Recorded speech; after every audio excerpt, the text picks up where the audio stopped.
Hello everyone. Today our topic is Biot-Savart's law. ఇది moving charges and magnetism అనే లెసన్లో అనమాట.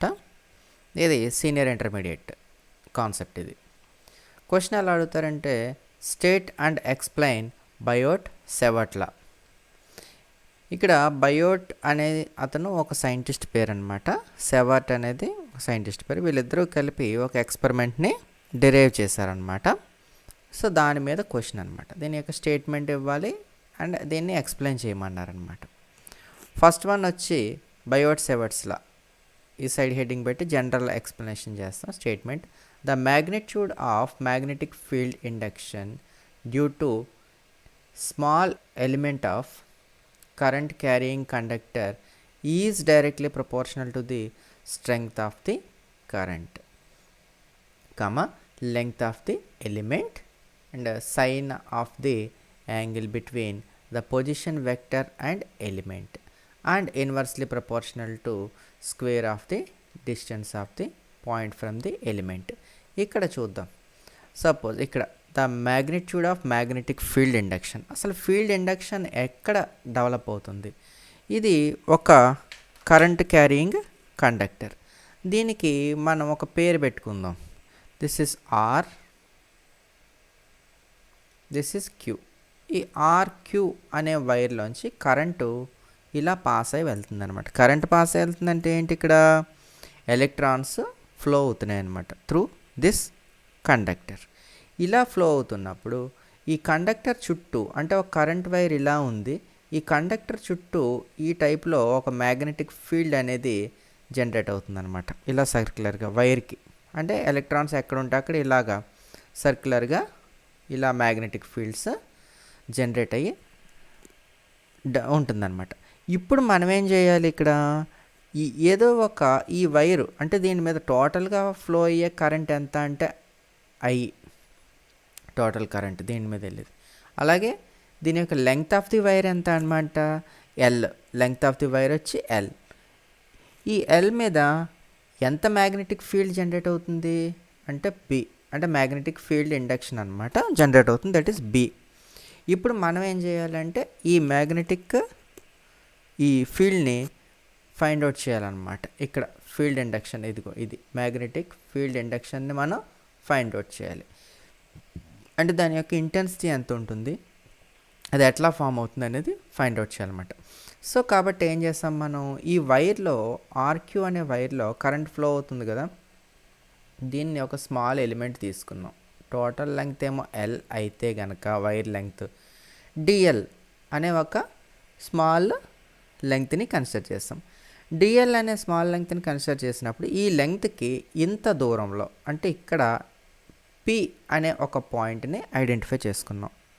పి అనే పాయింట్ని ఇక్కడి నుంచి ఇక్కడికి ఉన్న డిస్టెన్స్ ఎంత అంటే ఆర్ బార్ అనమాట. అంటే పొజిషన్ వెక్టర్గా మనం ఎస్యూమ్ చేసుకున్నాం. ఇక్కడ ఈ థిక్గా ఒక చిన్న యారో మార్క్ కనిపిస్తుంది కదా, దిస్ ఈజ్ ట్యాంజెంట్. అంటే వైర్ క్రాస్గా ఉంది. మేబీ వైర్ స్ట్రైట్గా కూడా ఉండొచ్చు, బట్ ఈ ట్యాంజెంట్ నుంచి ఇక్కడ ఉన్నటువంటి యాంగిల్ ఎంత అంటే దిస్ ఈజ్ థీటా అనమాట. సో ఇక్కడ కరెంట్ ఏంటనమాట? ఐడియల్ కరెంట్ అనేది అయ్యే, ఎక్కడ చూసినా కరెంట్ అనేది అయ్యే, కానీ వైర్ని మాత్రం చిన్న ఒక ఎలిమెంట్ని మాత్రం మనం కన్సిడర్ చేస్తాం అనమాట. ఇప్పుడు చూద్దాం దీని ఎక్స్ప్లెనేషన్ ఏంటంటే, suppose RQ is a conductor carrying a current. ఇది కరెంట్ని క్యారీ చేస్తుంది అనమాట. A DL is a small element. DL ఇది length, DL is a small element of small length of element on the conductor. ఒక చిన్న పీస్ని మనం ఇక్కడ కన్సిడర్ చేసుకున్నాము DL. The distance between DL and P is R. డిఎల్కి పికి మధ్యన డిస్టెన్స్ ఎంత అంటే డిఎల్కి ఇదిగో ఇక్కడ పి అనే పాయింట్కి మధ్యన distance R, small R. Let theta be the angle between DL and radius vector R. ఇది థీటా అనే యాంగిల్ తీసుకున్నాం అనమాట. డిఎల్ అంటే ఇక్కడ కరెంట్ ఉంది, ఇక్కడ పి దగ్గర ఏముందంటే మ్యాగ్నెటిక్ ఫీల్డ్ అనేది జనరేట్ అయిందనమాట, అంటే డిబి. దీని యొక్క డైరెక్షన్ ఇట్లా ఉందన్నమాట. ఇప్పుడు దీంట్లో మనం మ్యాగ్నెటిక్ ఇండక్షన్ ఫైండ్ అవుట్ చేయాలి. The magnetic induction due to DL is dB. అంటే ఇక్కడ ఎల్ అనే లెంగ్త్లో కరెంట్ ఫ్లో అయినప్పుడు ఇక్కడ వచ్చిన మ్యాగ్నెటిక్ ఇండక్షన్ బి. ఇప్పుడు మనం డిఎల్ అనే ఒక పీస్ని తీసుకున్నాం, ఒక పార్ట్ని అనమాట. ఆ డిఎల్ కాబట్టి ఇక్కడ జనరేట్ అయిన మ్యాగ్నెటిక్ ఫీల్డ్ డిబి అనమాట. డిబిగా మనం ఎజ్యూమ్ చేసుకోవాలి. Here according to Biot Savart's law, the first point is dB is proportional to I. dB is proportional to I. అంటే మీరు ఇక్కడ ఈ మ్యాగ్నెటిక్ ఫీల్డ్ ఇండక్షన్ అనేది దేని మీద డిపెండ్ అయి ఉంటుందంటే మీరు ఇక్కడ ఇచ్చినటువంటి కరెంట్ అనమాట, ఐ మీద డిపెండ్ అయి ఉంటుంది. Second one is dB is proportional to DL. అంటే మీరు ఒక ఎలిమెంట్ని కన్సిడర్ చేసుకున్నారు కదా, ఇక్కడ ఒక ఎలిమెంట్ అంటే వైర్ మీద ఒక చిన్న పీస్ కన్సిడర్ చేసుకున్నారు ఇక్కడి నుంచి ఇక్కడికి. మేబీ దీని లెంగ్త్ వచ్చి మేబీ ఒక 1 సెంటీమీటర్ ఉందనుకోండి, లేదా హాఫ్ సెంటీమీటర్ ఉంటే ఒకలా ఉంటుంది, 1 సెంటీమీటర్ ఉంటే ఇంకొంచెం ఎక్కువగా ఉంటుంది. అంటే ఎక్కువ పీస్ని మీరు కన్సిడర్ చేసుకుంటే ఎక్కువ అనమాట. So directly proportional to DL. Next DB is proportional to sine theta. అంటే సైన్ తీటా వాల్యూ ఇంక్రీజ్ అయినప్పుడు మ్యాగ్నెటిక్ ఫీల్డ్ అంటే తీటా యాంగిల్ ఇంక్రీజ్ అయినప్పుడు, ఎందుకంటే సైన్ ఎందుకు తీసుకున్నామంటే theta is equal to 90 degrees అనుకోండి, ఈ డిబి వాల్యూ కూడా ఇంక్రీజ్ అవుతుంది అనమాట. సైన్ 90 దగ్గరే మ్యాక్సిమం అవుతుంది కాబట్టి. దెన్ తర్వాత dB is inversely proportional to R square.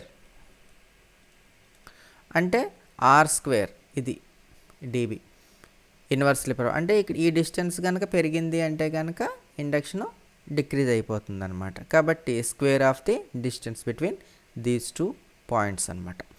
తర్వాత దాన్ని ఇప్పుడు మనం ఏం చేద్దాం, దేర్ ఫోర్ డిబి ఈస్, ఇవన్నీ ఒక ఈక్వేషన్గా రాసేద్దాం, ప్రపోర్షనల్ టు ఐ. ఇది కూడా డైరెక్ట్లీ ప్రపోర్షనలే డిఎల్. సైన్ తీటా కూడా డైరెక్ట్లీ ప్రపోర్షనలే sine theta divided by R square. Then DB is equal to ఇక్కడ కాన్స్టెంట్ తీసుకోవాలి కదా మనం. ప్రపోర్షనాలిటీ అంటే ఇది ఎల్హెచ్ఎస్ అవుతుంది డిబి అనేది, ఇదేమో ఆర్హెచ్ఎస్ అవుతుంది. ఈ left hand side right hand side balance అవ్వాలంటే మనం ఒక కాన్స్టెంట్ని ఇక్కడ అప్లై చేయాలి. That is μ0/4π. ఇది కాన్స్టెంట్ అనమాట. I DL sine theta by R square. ఇది ఎక్స్ప్రెషన్ అనమాట ఇక్కడ. ఇది బయోట్-సేవర్ట్స్ల ఈక్వేషన్. ఇక్కడ డిబి అంటే మ్యాగ్నెటిక్ ఫీల్డ్ ఇండక్షన్కి ఆఫ్ ఏ సర్టన్ ఎలిమెంట్కి కరెంటు డైరెక్ట్లీ ప్రపోర్షనల్గా ఉంటుంది, అంటే న్యూమరేటర్లో ఉంటుంది కరెంటు. అలాగే length of the element directly proportional, అంటే అది కూడా న్యూమరేటరే. సైన్ తీటా కూడా డైరెక్ట్లీ ప్రపోర్షనలే, ఇది న్యూమరేటరే. బట్ ఇన్వర్స్లీ ప్రపోర్షనల్ ఏది ఉంటుందంటే డిస్టెన్స్ అనమాట. ఇక్కడ ఆర్ అంటే కరెంట్ ఫ్లో అయ్యే కండక్టర్కి అక్కడ మ్యాగ్నెటిక్ ఇండక్షన్ దూరం మీరు ఐడెంటిఫై చేసుకున్న పాయింట్ యొక్క పి అనే డిస్టెన్స్. ఇంకా దూరంగా ఇక్కడ ఎక్కడైనా పి తీసుకున్నాం అనుకోండి, ఇంకా డిక్రీజ్ అయిపోతుంది అనమాట డిస్టెన్స్ పెరిగితే. కాబట్టి వీలైనంత దగ్గరగా కన్సిడర్ చేస్తే మ్యాగ్నెటిక్ ఇండక్షన్ అనే వాల్యూ మ్యాక్సిమం అవుతుంది అనమాట. ఇప్పుడు దీంట్లో తీసుకుంటే ఇక్కడ హియర్ μ0 అంటే this is పెర్మిబిలిటీ of the free space. ఎంత అంటే వాల్యూ 4π × 10⁻⁻7 Henry/మీటర్. ఇది దీని యొక్క వాల్యూ μ0 వాల్యూ అనమాట. ఇప్పుడు ఈ వాల్యూని దీంట్లో ఇందులో సబ్స్టిట్యూట్ చేస్తామనుకోండి, చేస్తే టోటల్గా μ0/4π ఈజ్ ఈక్వల్ టు 4π × 10⁻⁻7 Henry/మీటర్ డివైడెడ్ బై 4π. కాబట్టి ఇది కాన్స్టెంట్ అన్నాను కదా μ0/4π. ఈ కాన్స్టెంట్ వాల్యూ ఎంత అంటే that is equal to μ0/4π is equal to 10⁻⁻7 Henry per metre. ఈ mu నాట్ ఈ కాన్స్టెంట్ వాల్యూ అనమాట. ఇది ఎక్కడ యూజ్ అవుతుందంటే ఈ వాల్యూ ప్రాబ్లమ్స్ సాల్వ్ చేసినప్పుడు మీకు యూజ్ అవుతుంది అనమాట. ఎక్కువగా ప్రాబ్లమాటిక్ సిచ్యువేషన్స్లో ఈ వాల్యూ మీరు ఖచ్చితంగా గుర్తుపెట్టుకోలేదు ప్రాబ్లమ్ సాల్వ్ చేసినప్పుడు అనమాట. ఇవి ఇస్తారు మీకు. ఇవి ఇచ్చిన తర్వాత ఇవి కరెంట్ ఎన్ని యాంపియర్స్ ఇస్తారు, లెంగ్త్ ఇస్తారు, యాంగిల్ ఇస్తారు, ఈ డిస్టెన్స్ ఇస్తారు. ఇచ్చినప్పుడు మాత్రం మీరు అంటే ఒకవేళ డీబీ ఫైండ్ అవుట్ చేయాలంటే ఇది మీరు గుర్తుపెట్టుకోవాలి కొన్ని సిచ్యువేషన్స్లో. లేదంటే అక్కడ బ్రాకెట్లో కూడా ఇవ్వచ్చు, చెప్పలేం. మ్యాక్సిమం మాత్రం గుర్తుపెట్టుకుంటే మంచిదన్నమాట. సో ఇది ఈక్వేషన్. అంటే ఏమీ కాదు, ఇక్కడ జరిగే ప్రాసెస్నే ఇక్కడ మ్యాటర్లో రాశారనమాట. సో ఏ ఎలిమెంట్ డైరెక్ట్లీ ప్రపోర్షనల్గా ఉంటుంది, ఓన్లీ డిస్టెన్స్ మాత్రమే ఇన్వర్స్లీ ప్రపోర్షనల్. ఈ ఆర్ అనేది మాత్రం ఇన్వర్స్లీ ప్రపోర్షనల్. రిమైనింగ్ టర్మ్స్ అన్నీ కూడా డైరెక్ట్లీ ప్రపోర్షనల్గా ఉంటాయి అన్నమాట. Okay, thank you.